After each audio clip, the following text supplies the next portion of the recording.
Hi everybody, just a very quick update on the next project that's going to happen on Oakwood House.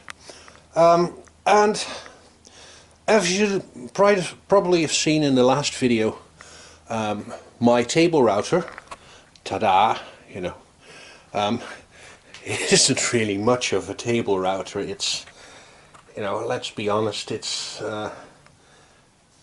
maybe fine for some really quick things, but it's like the precision of it is just like absolutely horrible.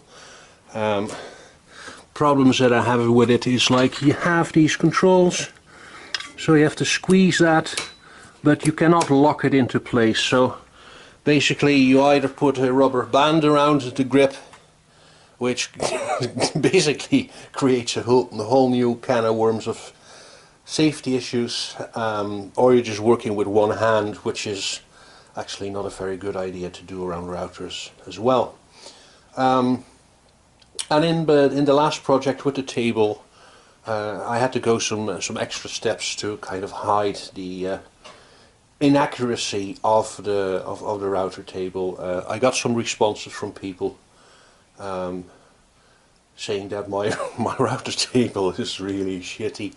But that's the reality of things, and that is also the reason of this channel. Is not everybody is going to have the high-end tools to do this kind of projects that I'm doing. It's like what you usually find is somebody that likes to do little projects. They maybe have one or two mid-range tools, and the rest is all low range, and this is like the lowest of the lowest. So you get this point where either what you want to do is going to be limited by your skills or limited by your tools, right? Now, limited by skills, you can learn things. Limited by tools is either you're going to have a sugar daddy or a sugar mommy, or you just have to throw money at it. And I don't like to throw money at things, especially if I can figure out a new way around it. So the next project is not about like making something out of wood, but more creating a tool for woodworking. So it's going to be a little bit off standard of all the usual stuff we've done with turning and using miter saws and doing creative ideas with wood. We're actually going to be creating our own router table. So that would mean that I would be no longer embarrassed to be using this on a channel, but I'll also be showing a way of overcoming some of those challenges with your tools, and maybe get to a rather cheap solution of creating tools that can pass for a mid-range tool. So yeah, just let's have one last look at our table router. So there it is. That's what we have been using, and I'm sure I'm going to just unmount all this and just use this as a handheld router in the future. But the most important thing is we are not going to use that router, right? So I'm just going to put this on the ground and put you in the clippy. There we go. Mr. Clippy holding my stuff for me. Right, so we're going from that, and what I will do is I got this other router, right?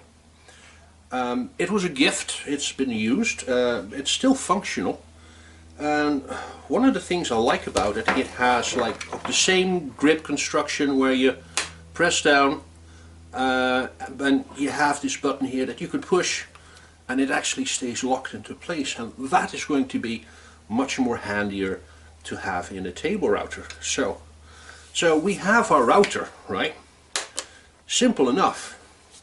Now the big thing is table.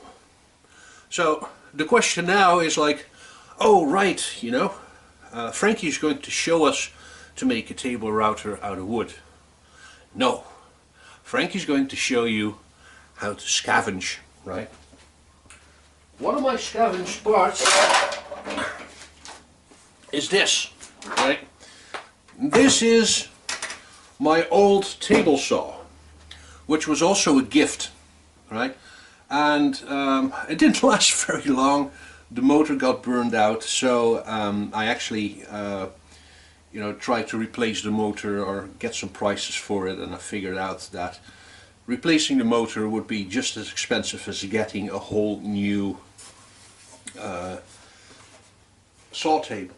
So, you know, and I was wondering, like, okay, maybe I can use this to make myself a new router table, right? And I've already got some ideas, okay? Because what I've done so far already is, right, I completely stripped it, right, and I've got the parts somewhere in a box, so if I do want to recycle some stuff, it's all there. But what I really like is we still have this mechanism here that, if you look at it, it kind of moves around, and that was originally for raising up the blade up and down. So now I was thinking that the small table, you did not have that control, you had to push under it. So we're going to be using that construction to have our router, which we're going to build inside, moving up and down.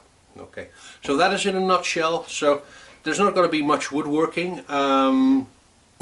If there is, and I've like before I started recording this, I kind of like scoped and like had a little bit of an idea of what I was going to do.